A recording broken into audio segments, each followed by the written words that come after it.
Okay. I think it's a relationship of love-hate for sure. It's always different. It's always very spontaneous and random.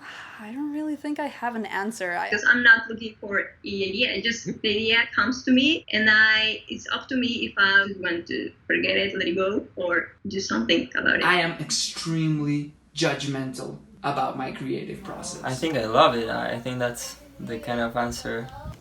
Therapeutic is the word I would pick. Should I be looking at the camera?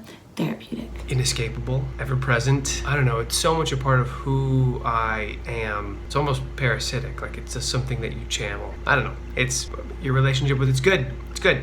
Relationship with it's good. It's always there for you. What up? Besides, the simple fact that we all live painfully unique life experiences that shape our individual realities, the reason why no one will ever see what you make the same way as you do, I guess can be put into 2 words, and that is, or those are, creative process. Process being the operative word here. I hope future me edits words in here, otherwise I don't know what I'm doing. As a creator, you've been dealing with a particular idea or concept since it was a little baby abstract fishy swimming around in the extremely convoluted ocean of free association that is your brain, to wrangling it, bringing it down, trying to understand it, what its shape and form is, nurturing it, falling in love with it, doubting it, hating it, struggling to keep that connection with the essence of the original spark, sometimes having to step back and let it breathe while you sit down by the shores of your subconscious to catch a few more ideas that will eventually merge, complement, and evolve the whole thing into a more coherent fish, all the way to actually producing it, which is a whole nother beast. Acquiring the skills and assets to go through the strenuous process of extracting something from the subjective to the objective realm, birthing it into the material world in a tangible form that can then be appreciated and scrutinized by foreign minds. Now, of course, all of this is a bit hard of a concept to sink into someone who is experiencing for the first time the totality of what took a significant portion of your time, effort, focus, and sanity to bring to life, only to be ultimately and inevitably judged in a matter of minutes. And for the most part, without context. Now, when I say judging, I'm not saying good or bad. I'm simply referring to the involuntary critical assessment of a given piece of information, if that makes sense.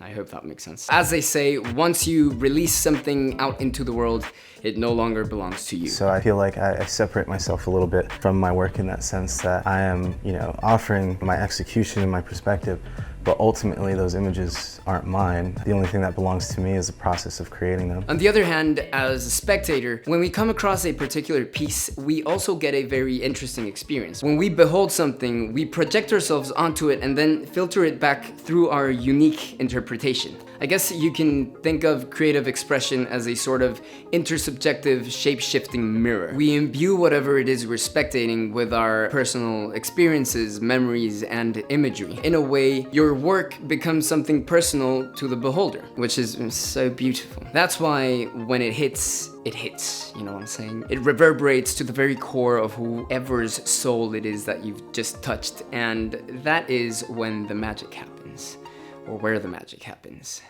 Either way, magic happens. So, of course, when considering all of the aforementioned, as creators, it's inevitable to have certain expectations, standards, and our insecurities amplified. And that's just terrifying. I always experience this huge sense of vulnerability, and I don't know if maybe it's because I tend to be very cathartic with what I do. Feel completely naked when you have to open up like that. When I share the final result, I feel nervous, I feel anxious, because I know I can receive a lot of different opinions, but then I feel happy and I feel satisfied because that idea is open to the world and I make it possible. It's so sensitive and vulnerable, and then you share it anyway, and someone's shitty about it, and you're like, why do I do this to myself? Like, well, I can't not do it. Every time I release something, I'm super crazy excited about it, and I just want to see how people react. It's scary, obviously. I always get that sense of like being naked or whatever, that like vulnerability, which is good because it means you care, but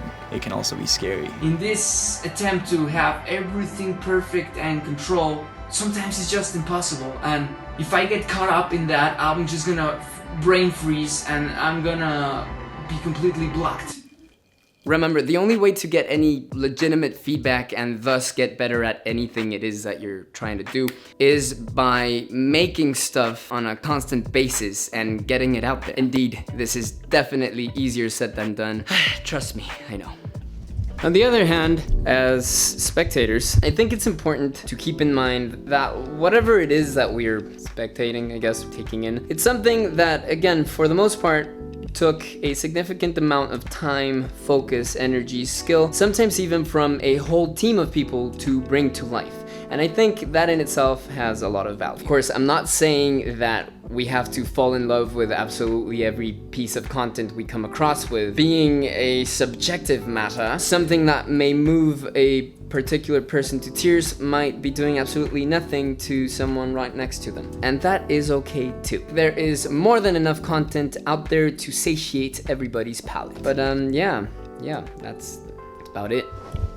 I want to give a huge thanks to all my friends that send me their response videos. I really appreciate the collaboration. I want to keep making ever more collaborative videos because don't get me wrong, although I like, making videos in front of that wall, I am a social being and I want to expand the collaboration and make it a much more inclusive venture. So thank you for being a part of that. And of course, if you're still watching, again, thank you so much. I hope you enjoyed this. We need to continue working on our relationship. Maybe one day I can make some dinner for you. Thank you so much. Have a wonderful rest of your day, night, week, whatnot. See you here soon enough. Goodbye now.